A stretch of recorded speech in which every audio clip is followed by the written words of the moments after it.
Hola, buenas noches a todos, bienvenidos de nuevo a este pequeño rincón del cinéfilo. Esta noche vamos a rememorar la década de los 80, que como sabéis es la década en la que yo fui niño, creo que esto ya lo he repetido muchísimas veces, y la mayoría de los títulos que yo tengo aquí comentados, aproximadamente más de 60 títulos, corresponden a la década de los 80, ya que fue una década que, como ya sabéis todos vosotros, pues fue una época que me marcó realmente.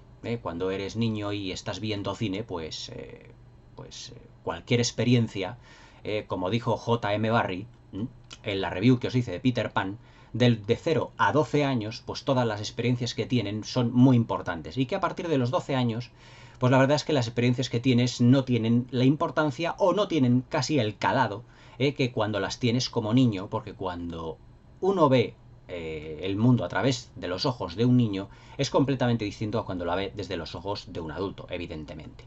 El año 1984 supuso, al igual que en el año 39, una auténtica sorpresa para el mundo del cine, ya que se estrenaron en ambos años multitud de películas que han pasado a la historia del cine, convirtiéndose algunos en obras maestras y otros en clásicos y también en películas de culto.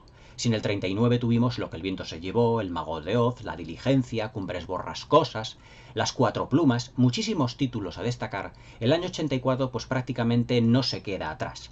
Hombre, evidentemente, de los años 30 a los años 80 estamos hablando de la época dorada de Hollywood.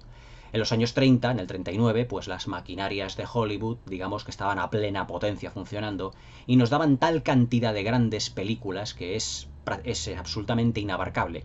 Incluso que en los años 80 se pudiera llegar a igualar su calidad, algo totalmente inédito y efectivamente imposible.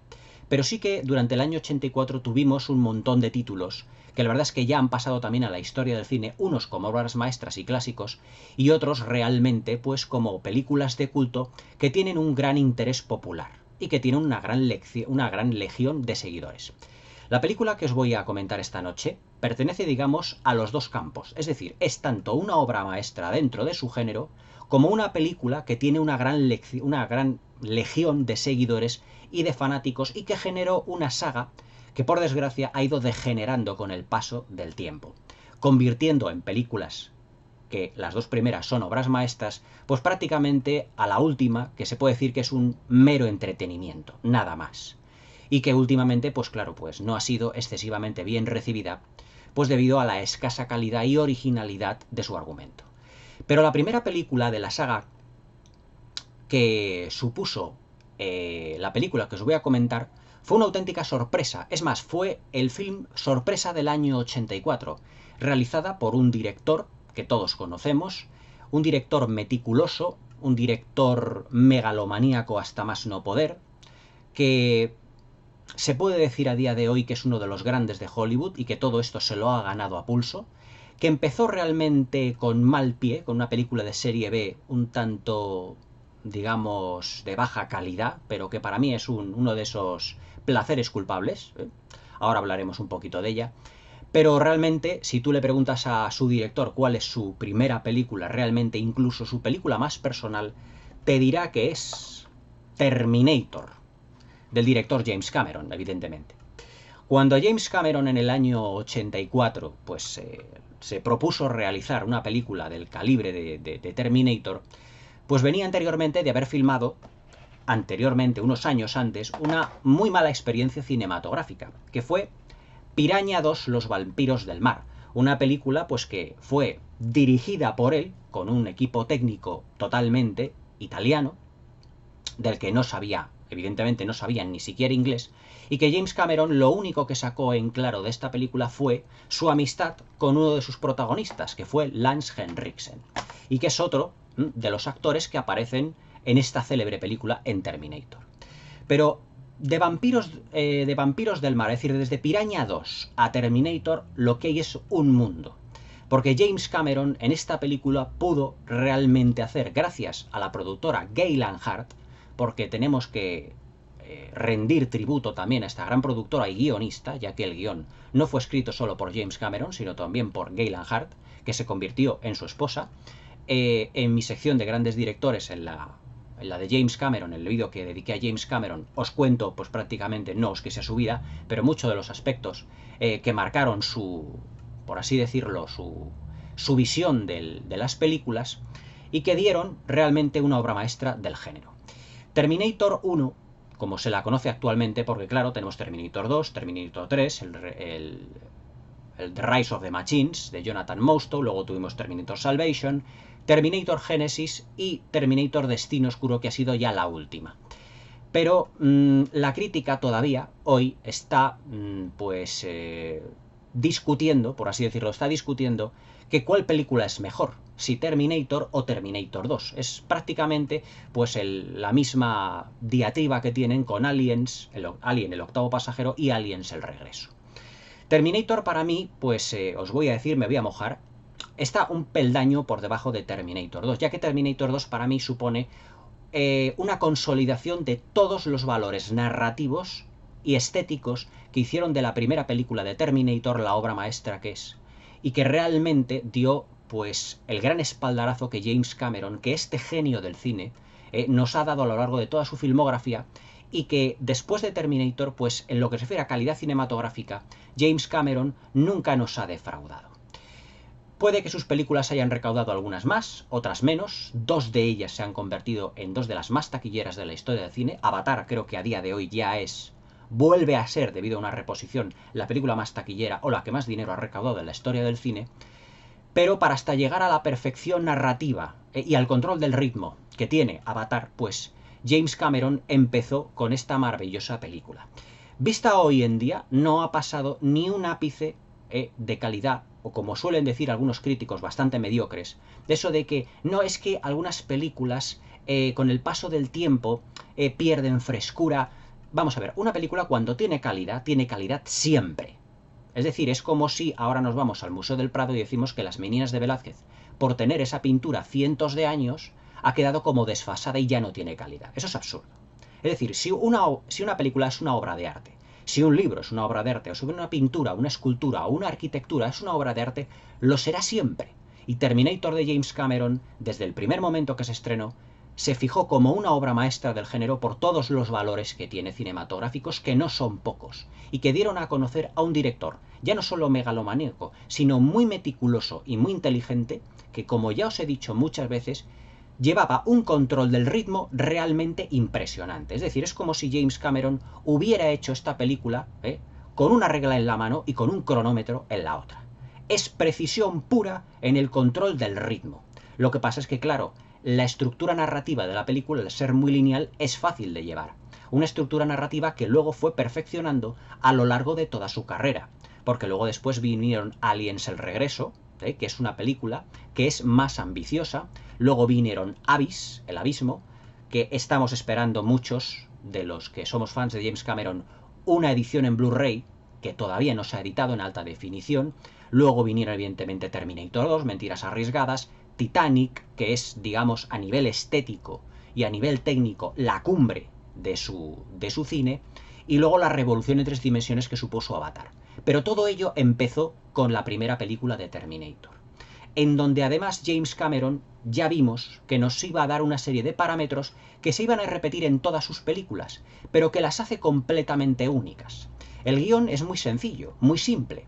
Para mí se puede decir que dentro de todos los directores que tiene actualmente Hollywood, James Cameron es el más simple y el más sencillo de todos ellos, ya que sus películas son muy directas, con una línea argumental que va muy rápido, pero todo ello con un control del ritmo excelente, en el que en ningún momento hay un bajón, no se te puede hacer aburrida ninguno de los 100 minutos, 2 horas y media o 3 horas que se te haga una película, porque realmente James Cameron es un maestro del montaje. Acordaos que se llevó el Oscar al mejor montaje por Titanic, porque él ejerció también las labores de montaje, no solo lo supervisó, sino también que lo hizo, y dio muestras también en esta película de lo que ya nos iba a deparar este gran director.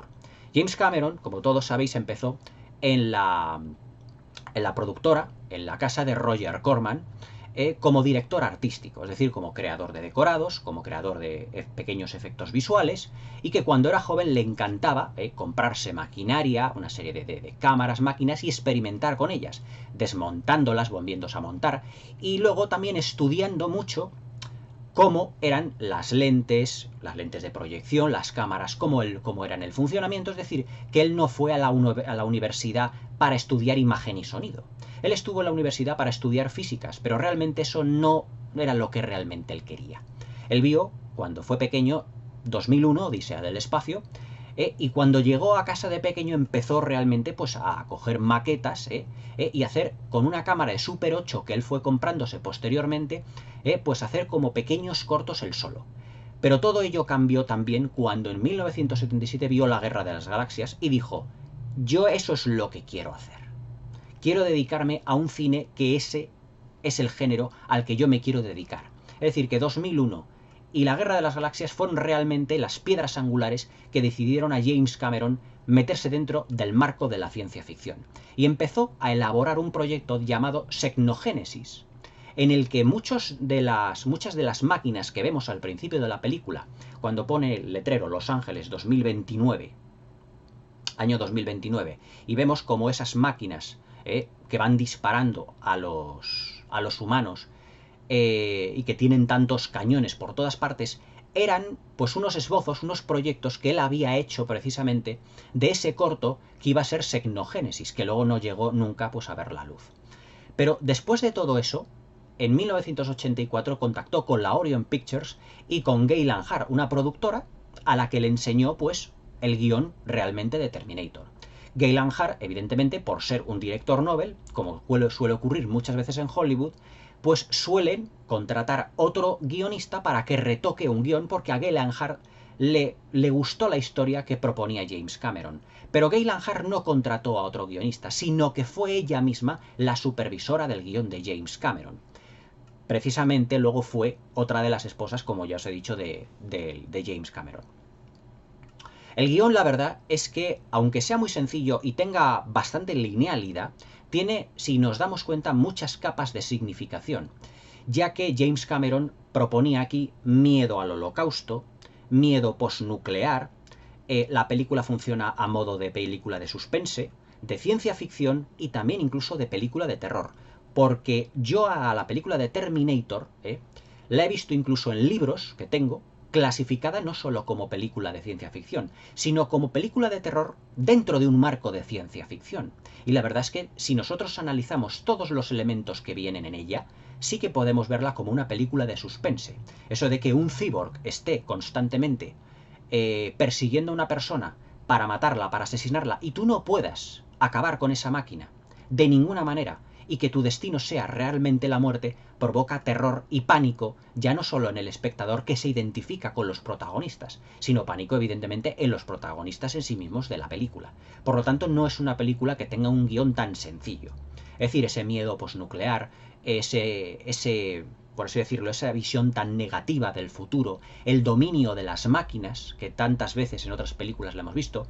Por ejemplo, es una idea que cogió de 2001, Odisea del espacio, en el que el ordenador HAL 9000 lo que hace es matar a todos los miembros de la tripulación de la nave, excepto a Bowman, si mal no recuerdo, el protagonista, el personaje interpretado por Keir Dullea, que luego hará junto al monolito todo ese gran viaje.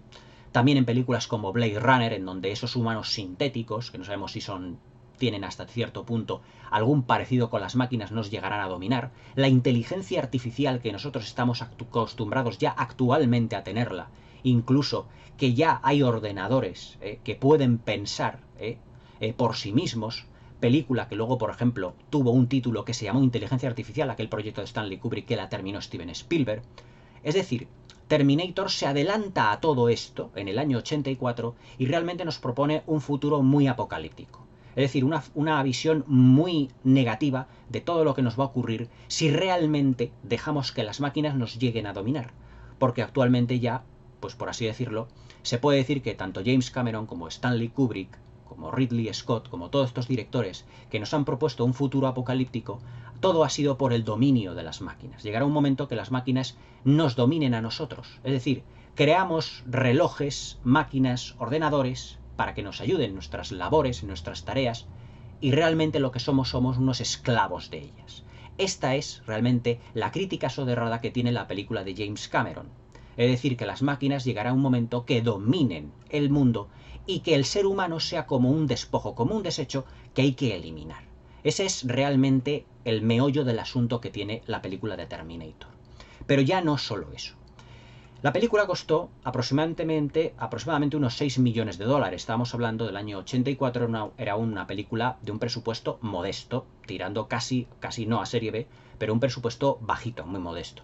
Porque claro, pues ni James Cameron ni Galen Hart pues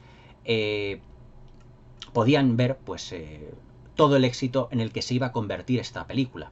Pero claro, cuando luego vieron que los beneficios se multiplicaban, prácticamente la película se convirtió en un clásico y las colas en los cines, la verdad es que daban incluso la vuelta a todos los edificios, porque eso yo lo he vivido. O sea, aquí cerca de mi casa pusieron evidentemente Terminator, pasa que yo tenía 6 años de edad, no era una película apta para menores. Pero yo me acuerdo de un cartel gigantesco de Terminator, de Schwarzenegger, y la verdad es que la película estuvo durante muchísimo tiempo en cartelera. La gente, la verdad es que había palos para entrar a verla. Pero la verdad es que la película nos encontramos con un film absolutamente sensacional en todos sus aspectos. Un film con una puesta en escena muy sencilla, pero lo justo y necesario como en lo que refiere a diseño de producción, muy sencillo, pero lo justo y necesario para contarnos una historia profundamente humana y en el fondo una historia de amor. Porque todas las películas de James Cameron en el fondo son historias de amor. Y luego también, que ahora me explicaré yo en todo esto lo que quiero decir, también un trasfondo, incluso yo diría religioso, de cristianismo.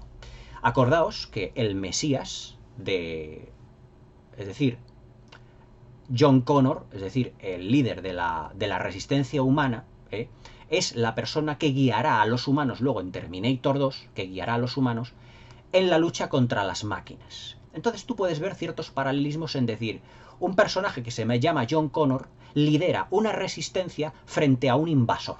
En el Imperio Romano, los cristianos eran una resistencia al Imperio Romano, terminaron siendo una resistencia.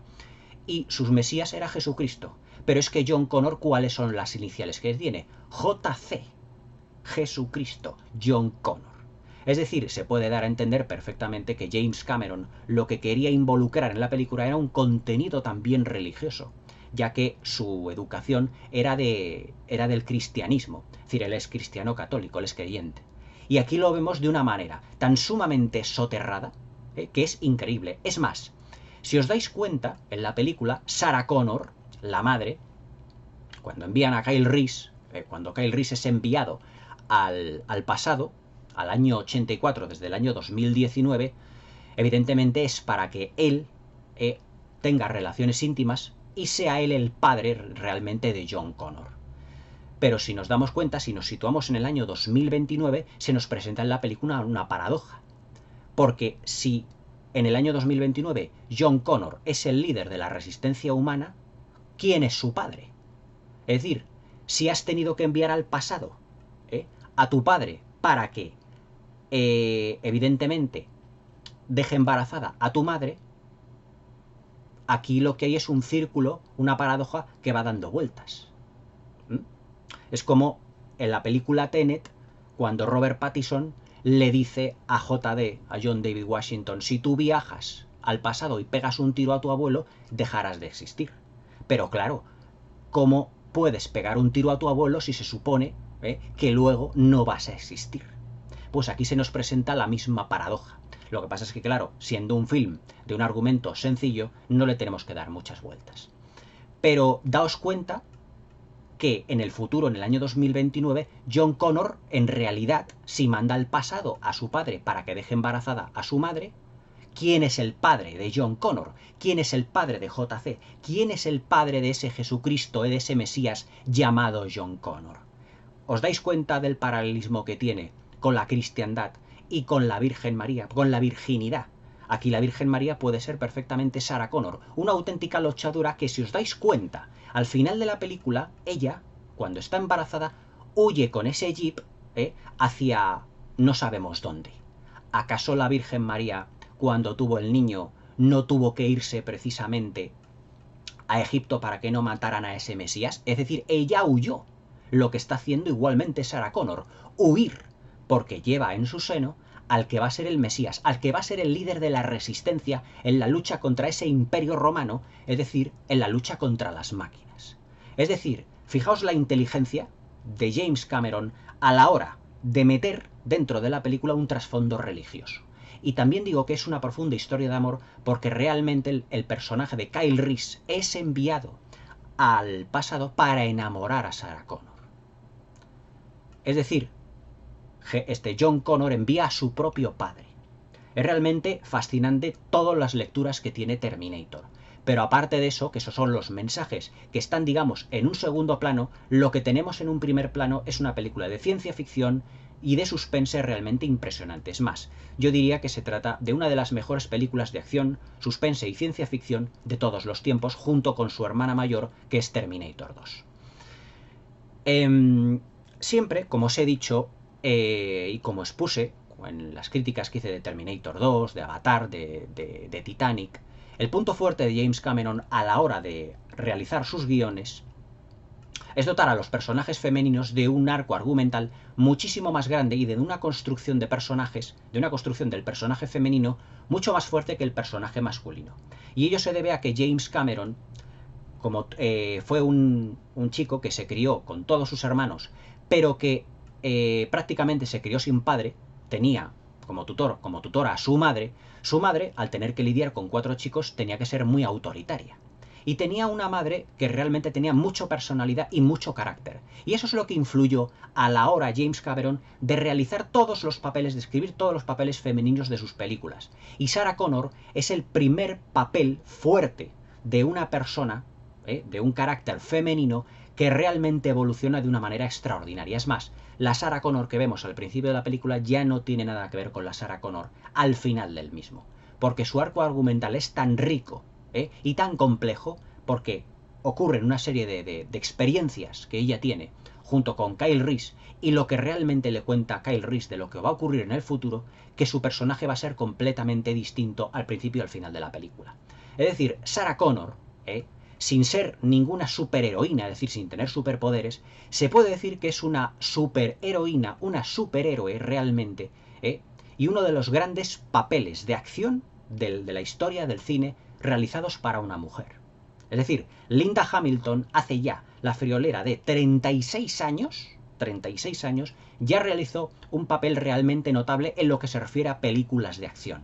Es decir, no nos tenemos que esperar, no nos tenemos tenido que esperar ni a Wonder Woman, ni a la Capitana Marvel, ni muchísimo menos, para encontrarnos con un papel fuerte dentro del cine de acción enfocado a una mujer.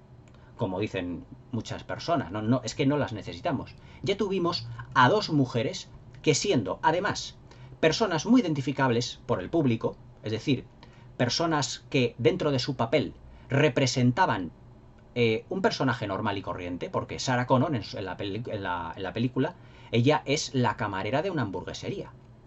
Y también la Sigourney Weaver de Alien es como una camionera espacial, que va transportando carga, alrededor, o sea, en el espacio. Es decir, son personas que no tienen superpoderes, que no vuelan, que no se disfrazan, ni muchísimo menos, sino que ocurre un hecho en su vida que le trastoca, que les convierte en una gran heroína, por así decirlo. Es decir, James Cameron es muy inteligente a la hora de elaborar el guión de cara al personaje de Sarah Connor para que nos podamos identificar con ella. ¿Cómo?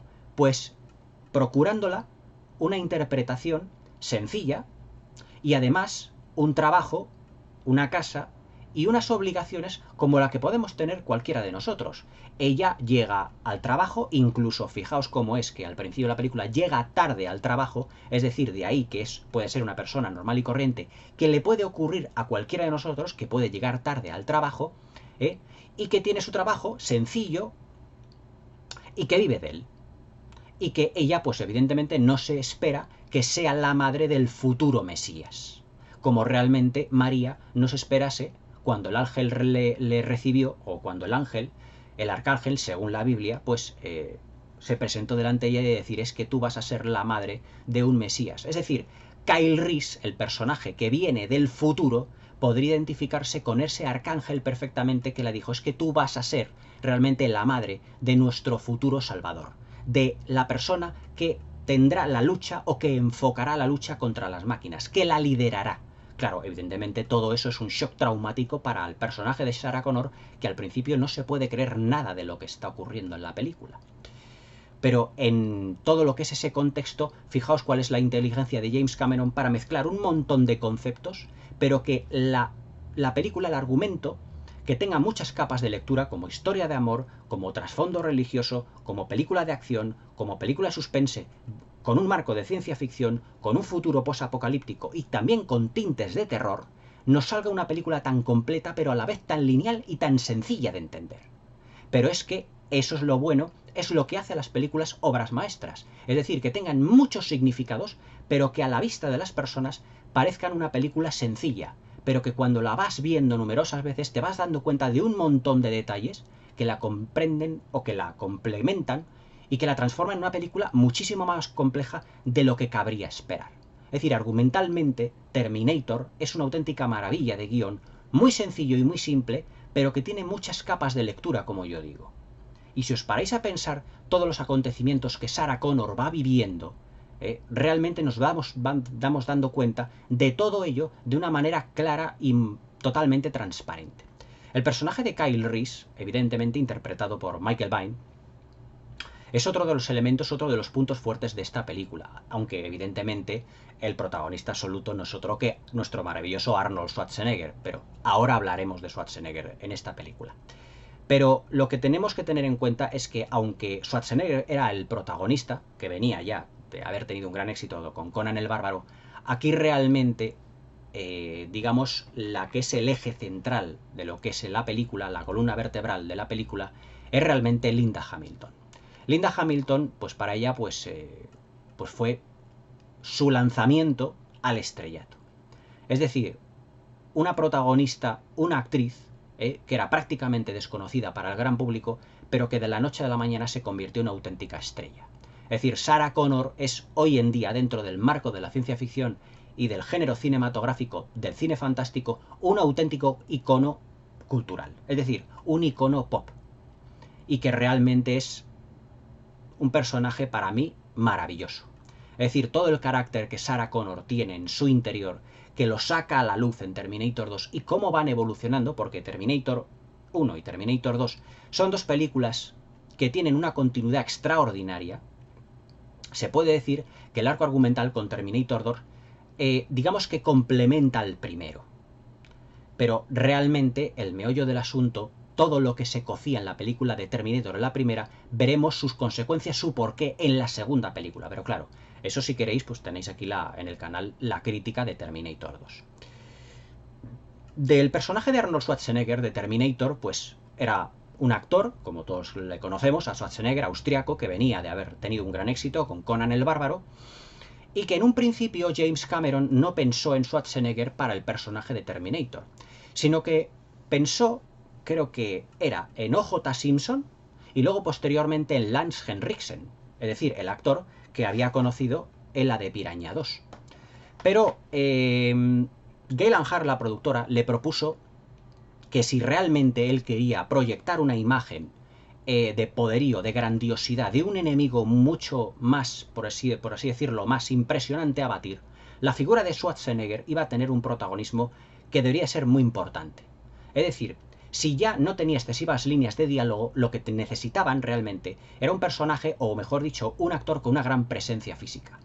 Y después del éxito de Conan el Bárbaro, no dudaron en contratar a Arnold Schwarzenegger para que hiciera del androide o del cyborg T-800. Todo lo que es el desarrollo del personaje del T-800 es realmente impresionante y algo que no se había visto jamás en la historia del cine. Es decir, un androide, un cyborg, en el interior, como dice, un endoesqueleto de metal, pero que es perfectamente real a los ojos de todos los humanos. Es decir, que es como un ser humano más. Pero luego te das cuenta que efectivamente no lo es. James Cameron es el director más criticado, incluso más odiado por todos los actores porque les hace pasar los rodajes realmente mal. Es como Stanley Kubrick en ese sentido, porque es muy megalomaníaco y claro, evidentemente, pues él siempre busca la toma perfecta. Y llegó a repetir muchísimas y el que necesitaba, o mejor dicho, el que no necesitaba, por así decirlo, una gran forma física, era Arnold Schwarzenegger. Pero la verdad es que Michael Biehn, en declaraciones posteriores que hizo, además del entrenamiento duro al que tuvo que someterse, pues también luego tuvo sus más y sus menos como el resto de actores que han tenido no sé si fortuna o desdicha de encontrarse en un rodaje con James Cameron. Pero el trío protagonista, la verdad es que todos ellos están excelentes en su papel.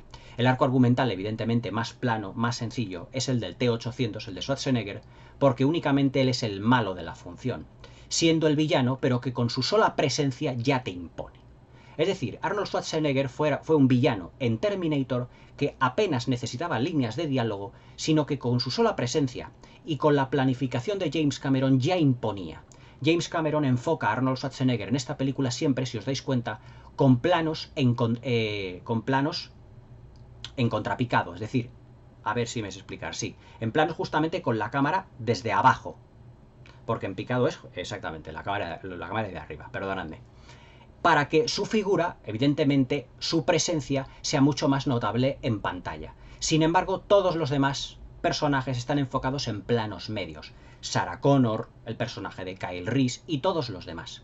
Alan Henriksen también le propuso un papel en esta película y es el papel del jefe de policía. En una secuencia que realmente yo la tengo que comentar porque su planificación es realmente extraordinaria. Es decir, cuando Arnold Schwarzenegger, cuando el T-800 llega a la comisaría donde tienen a Sarah Connor, donde se ha refugiado porque está matando el T-800 a todas las Sarah Connor, acordémonos, como arranca un trozo de la guía telefónica, va llamando a todas las Sarah Connor, pues evidentemente pues él después del incidente en el bar, en el pub este que se llama Tech Noir, pues claro, ella decide buscar pues protección a la policía, pero terminará con Kyle Reese. Esa secuencia en la que Schwarzenegger entra con un coche de policía, en la que de repente todo queda ya no iluminado, sino desiluminado, porque toda la secuencia se desarrollará para incrementar el suspense y también el terror, y ahí las pinceladas de película de terror que os estoy mencionando, cómo está realmente iluminado, o mejor dicho, no iluminado el personaje del Terminator. Es decir, le vemos con su silueta y vemos todo el rastro de destrucción que va dejando en toda la comisaría. Es decir, cómo apaga las luces, se apaga todo, es decir, cómo funde todos los plomos, y va muy tranquilamente a ambos lados del pasillo disparando a todos los policías que le salen a su encuentro. Pero fijaos cómo está planificada la situación, la secuencia, porque Schwarzenegger no va corriendo, sino que va andando. Es decir, como si tuviera el Terminator la seguridad de que tarde o temprano dará con Sarah Connor, cuando Sarah Connor realmente está en una de esas habitaciones y que está escondida porque sabe que viene a por ella.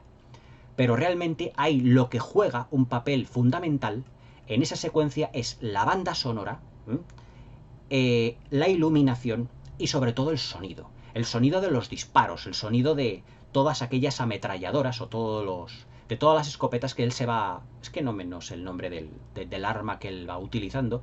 En esa secuencia que él llega a la tienda de armas y le va diciendo al tendero, mejor dicho, al dependiente, todos los nombres de todas las armas que tiene, y el dependiente le dice, veo que usted está muy informado respecto a todo eso.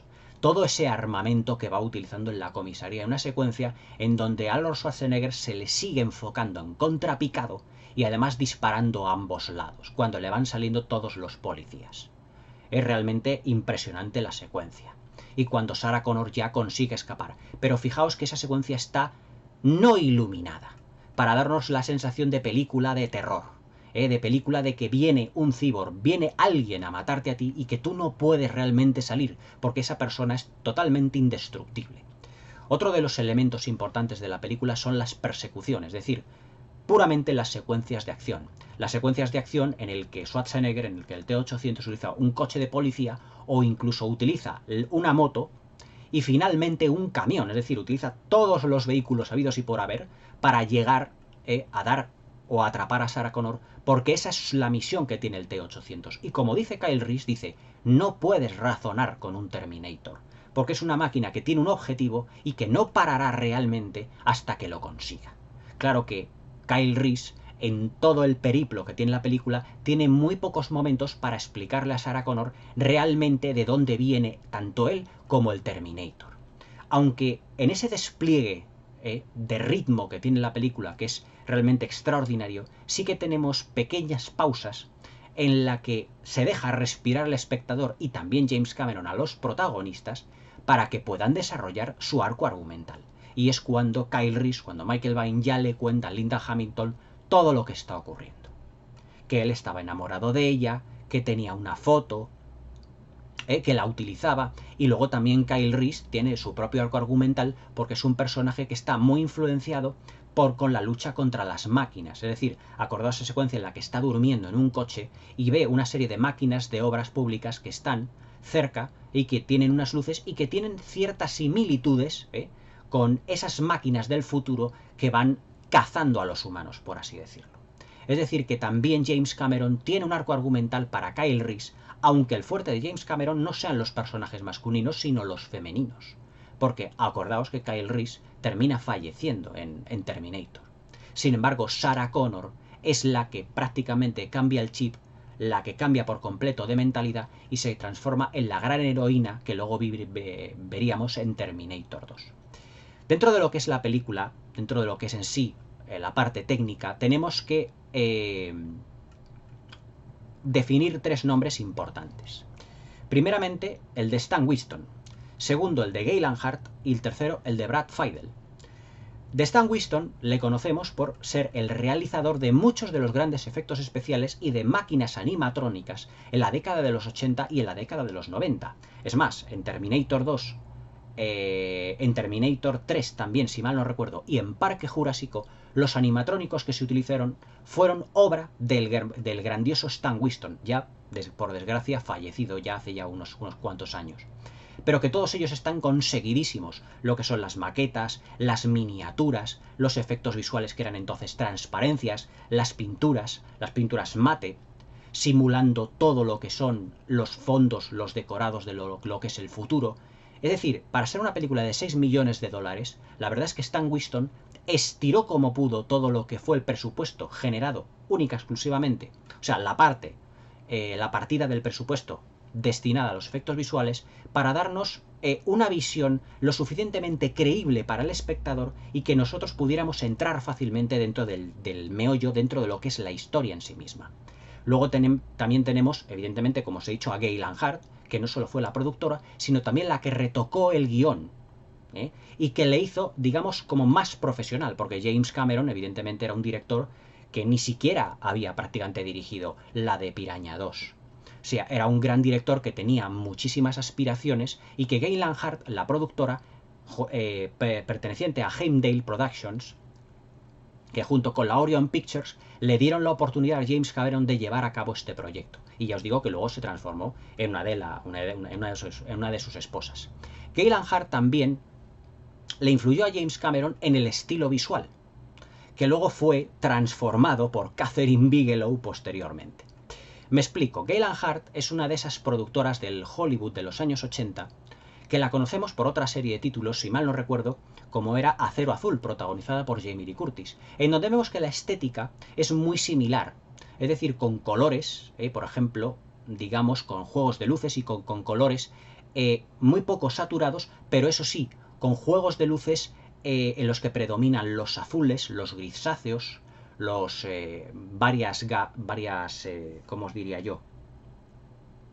Varios colores y tonalidades metálicas, es decir, todo lo que es la estética visual que vimos de las primeras películas de James Cameron, como fueron Terminator, Abyss, Aliens y Terminator 2, e incluso en Mentiras Arriesgadas, todo eso, todo el estilo visual de James Cameron se lo debe a Galen Hart, porque Galen Hart también tenía una visión y una planificación como gran productora que era dentro del Hollywood de los años 80. Es decir, que el estilo visual de James Cameron, en lo que se refiere ya no solo a planificación, sino al tratamiento del color, al tratamiento de la iluminación y al tratamiento de todo lo que son los contrastes, los juegos de luces y de sombras, todo eso se debe a Galen Hart, porque James Cameron era un director Nobel. Es decir, era su primera película, tenía un guión muy notable, pero que Galen Hart pulió, y que también le supervisó a él, al que sería su futuro marido, evidentemente, desde el punto de vista visual, ya no solo en la escritura y supervisión del guión, sino desde el punto de vista visual. Y luego tenemos, como tercer pilar, a Brad Fiedel, que es el compositor de la banda sonora. Una banda sonora, además, que en esta primera película está llena de tonos metálicos, es decir, lo que se refiere a las notas. Las notas metálicas tan características de la música de los años 80. Es decir, el mismo tema que compuso este compositor, Barfaidel, valga la redundancia, en Terminator 2, luego le vemos que claro, debido al presupuesto que ya pasó de 6 a 90 millones de dólares, fijaos la diferencia, pues claro, la banda sonora en lo que se refiere ya no a la partitura, que es la misma, sino que, es decir, el tema central, me estoy refiriendo al tema central, que suena al principio de los créditos cuando se van formando la palabra de Terminator y van saliendo todos los nombres de los actores. Pues el tema del Terminator, compuesto por Barfaidel, utiliza pues los típicos acordes metálicos y de órgano que tenía o sea, la música pop de los años 80. Es decir, nos encontramos ante una película que la banda sonora es muy ochentera en ese sentido, en lo que se refiere a la utilización de los instrumentos, instrumentalmente hablando. Y luego la estética también. O sea, la estética, aunque Gale Hart, digamos que la estética de la primera película de Terminator, que luego fue evolucionando porque, claro, ya James Cameron como esta película le sirvió como de campo de pruebas para el resto de sus films, luego esa estética fue evolucionando. Luego, por ejemplo, en Aliens el regreso, su próxima película, ya vemos que los tonos azulados y grisáceos están ya mucho más llenos de matices. Y luego esa estética, pues ya si ya llegamos a Abyss, incluso a Mentiras Arriesgadas, los tonos azulados, acordaos por ejemplo del principio de Mentiras Arriesgadas, toda la secuencia inicial, cuando él está huyendo, el espía que interpreta a Schwarzenegger está huyendo de los perros y de todos los que les van persiguiendo, fijaos en los brillos de la furgoneta en la que huyen, en el tono azulado de la nieve, todo ese estilo visual de James Cameron que cambió radicalmente con Titanic, que pasó a tonos apastelados, que son influencia de Catherine Bigelow, todo eso fue evolucionando. Es decir, James Cameron con Terminator evidentemente estaba empezando, pero que ya vimos muchos de los elementos que harían grande su cine. Es decir, si ya fue grande la primera película de Terminator, James Cameron ha sido un director que película tras película se ha ido creciendo visual y argumentalmente. Ya en otras películas, pues ya no ha necesitado prácticamente pues a ningún otro guionista, porque Gale Hart, digamos que le pulió tanto argumental como visualmente en muchas cosas. Desde el punto de vista técnico, os puedo decir que Terminator, debido al presupuesto, goza de muy buenos efectos visuales para la época y para el presupuesto en el que está realizado, como está hecho.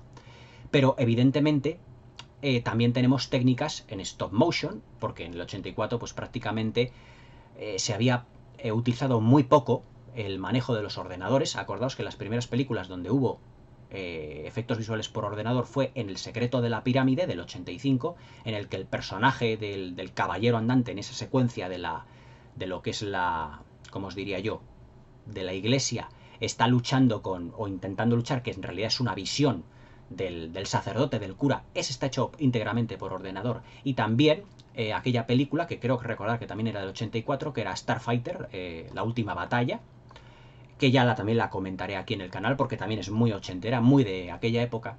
Pues todo lo que eran los efectos especiales de las naves, todo eso que parecía realmente un videojuego de la época, también estaba hecho por computadora. Pero claro, no había suficiente presupuesto como para ello, porque también estamos hablando de un director Nobel y de un proyecto que no sabían cómo iba a salir. Por lo tanto, no podían arriesgarse económicamente mucho. Pero los efectos visuales siguen siendo magníficos. Es más, se utilizaron miniaturas y maquetas a unas escalas realmente fantásticas. Por ejemplo, todo lo que es la secuencia del camión en donde Schwarzenegger, el T-800, va persiguiendo a Sarah Connor, el que ya va corriendo. En el camión, por ejemplo, se utilizó un camión real, pero para la secuencia de la explosión no explosionó un camión real, sino que era una maqueta. Es más, hay un efecto un poquito, no digamos chapucero, porque claro, es una película del año 84 con un bajo presupuesto, en el que Sarah Connor viene hacia la cámara, se refugia detrás de una pared y todo lo que es el camión explota en 1000 pedazos. Pero claro, cuando Sarah Connor y Kyle Reese creen que han derrotado al Terminator, el Terminator se le ha derretido todo lo que es su capa, pero ¿qué es lo que queda? El endoesqueleto de metal. Y es donde aquí aparece otro de los efectos especiales muy extraordinariamente realizados, que es el stop motion realizado por Stan Winston. En algunas secuencias donde vemos al Terminator, que va pues prácticamente cojeando de la pierna, pero también hay secuencias donde le vemos de cintura para arriba. En esas secuencias era un actor el que llevaba prácticamente a sus hombros, digamos, a un Terminator, es decir, lo que es en sus hombros apoyado, pues a un muñeco simulando el Terminator, el endoesqueleto de metal, de cintura para arriba. Y entonces parece como mucho más grande y da el efecto óptico de que es más grande que todos ellos, porque realmente Arnold Schwarzenegger era muy grande porque le habían enfocado en la planificación de la película de una manera en contrapicado, para resaltar su grandiosidad visual. Es decir, que todo en esta película está muy pensado, y tratándose de James Cameron, todos los elementos que componen el film están perfectamente unidos, unificados, para darnos una auténtica experiencia audiovisual. Terminator fue la película sorpresa total del año 84. También tuvimos grandes películas, algunas no tanto, pero que han pasado a ser, digamos, dentro del año 84, películas de culto, pero de menor calidad. Estoy hablando, por ejemplo, de películas como Los cazafantasmas de Ivan Reitman, Super Detective en Hollywood, protagonizada por Eddie Murphy, que son muy conocidas, pero claro, no eran obras maestras, es decir, son pequeños clásicos de culto, de cine familiar, pero no es una película que, claro, evidentemente era no recomendada a menores de 18 años por su alto grado de violencia. Además, por las persecuciones, por las explosiones, la manera en la que Schwarzenegger llega al año 84 y consigue la ropa. Es decir, tiene también la película tintes incluso hasta gore. Es decir, la manera en la que Schwarzenegger clava prácticamente todo su puño atravesando a uno de los punkis que están allí para conseguir lo que es su atuendo, en lo que le dice: esta es tu ropa, déjamela. Y a uno le mata, y con su puño, pues hay un plano en el que está el puño prácticamente chorreando de sangre. Evidentemente eso no podía ser, pues, para los criterios de la época, pues para una película para menores. Y le pusieron pues para mayores de 18 años. Pero la película fue un éxito total en todos sus aspectos. Es decir, la película funciona argumentalmente como futuro a un miedo apocalíptico, evidentemente, como película de terror, como película de suspense, como película de ciencia ficción, dentro todo de un marco de ciencia ficción, y con un personaje femenino que ya hace 36 años ya tuvimos a nuestra primera superheroína dentro del género de los 80. Aunque si hablamos de los 80 para abajo, anda que no hay también superheroínas dentro del cine de aventuras. Pero bueno, ya os iré comentando películas donde, digamos, que personajes como, por ejemplo, como Maureen O'Hara, la gran estrella, o la reina del Technicolor, tuvo un protagonismo especial en muchas de las películas de aventuras en las que ella filmó. Pero dentro de la década de los 80 tuvimos, evidentemente, a dos superheroínas, que fueron Linda Hamilton en Terminator y Sigourney Weaver en Aliens. Pero Linda Hamilton siempre tuvo ese matiz especial, porque se puede decir que no es que se enfrente a una legión, digamos, de extraterrestres, sino que se va a enfrentar a un androide, que es indestructible, no es como un alien que se le puede matar, a un androide que prácticamente es indestructible y que le llevará al límite prácticamente hasta el final de la película. Y además es que la película se cierra de un modo realmente extraordinario. Acordaos del plano que cuando el chico le pide una foto a Linda Hamilton, le dice: usted es muy guapa, me gustaría sacarla una foto. La foto realmente que llevaba Kyle Reese de ella, era la foto que le había sacado ese chico. Y cuando Sarah Connor coge ese pequeño jeep, cuando ya está embarazada, se dirige hacia la carretera, vemos en el cielo unos nubarrones oscuros. Es decir, como diciendo, lo que te espera dentro de lo que va a ser tu vida va a ser la oscuridad. Va a ser algo totalmente distinto a lo que tú pudieras haber tenido planeado desde un primer momento. Y eso enlaza con el principio de la película, con la oscuridad que hay cuando vemos los letreros que pone Los Ángeles 2029. Es decir, la oscuridad realmente, la oscuridad provocada por la guerra contra las máquinas. Terminator realmente, lo que hizo James Cameron, Gaylan Hart, Stan Winston, Brad Fiedel, Michael Biehn y todos ellos fue pues realmente crear una obra maestra dentro del género de ciencia ficción que no da tregua al espectador. Una película cuyo ritmo no decae en ningún momento, cosa muy complicada. Pero es que detrás de las cámaras teníamos a un director al que le estaban puliendo y que realmente tenía en sí la semilla del genio que vimos posteriormente en producciones en los años venideros. La verdad es que Terminator es una obra de arte de esas que dices, esta es una gran película de ciencia ficción dentro del marco de ciencia ficción que engloba muchísimos significados, que tiene un trasfondo incluso religioso, pero que realmente lo que importa es la acción, el suspense y la ciencia ficción que destila por todos y por todos los poros de su piel, por todos los poros de su piel y por los cuatro costados. Para mí, pues Terminator es el gran clásico, o uno de los grandes clásicos de la época de los 80, de esa maravillosa década que por desgracia ya pasó, y que cine así, pues la verdad es que tengo mis dudas de que James Cameron vuelva a hacer algo parecido. Muchos críticos dicen que es su mejor película, la más redonda, la primera, la que hizo. Yo en ese sentido no estoy de acuerdo porque el estilo de James Cameron fue perfeccionándose, pero sí que se puede decir que es la más virgen, por así decirlo. Porque vemos aquí a un James Cameron, digamos, aunque influido por Galen Hart, digamos un James Cameron mucho más puro. Es decir, un James Cameron en el que tenía las ideas frescas, en el que tenía esas ganas por querer buen cine, hacer buen cine, de una manera muy artesanal, de una manera, digamos, desde un punto de vista de argumento y de guión sencillo, pero con numerosas lecturas. Pero sencillo en el sentido de que la línea argumental va avanzando, de un modo en el que al espectador no se le aburre en ningún momento. ¿Se puede decir que Terminator es la mejor película de James Cameron? Posiblemente. Quizás. Yo no las tengo todas conmigo, pero es una cosa que me la estoy pensando. Pero bueno, espero que os haya gustado la crítica. Terminator es una película que no os podéis perder bajo ningún concepto y es un film realmente único, con una planificación extraordinaria, con unas secuencias de acción que ya os digo que parecen medidas con un cronómetro por la precisión con la que están hilvanadas, que tienen la duración justa y necesaria para no aburrir al espectador y todas ellas enfocadas desde un punto de vista de la espectacularidad.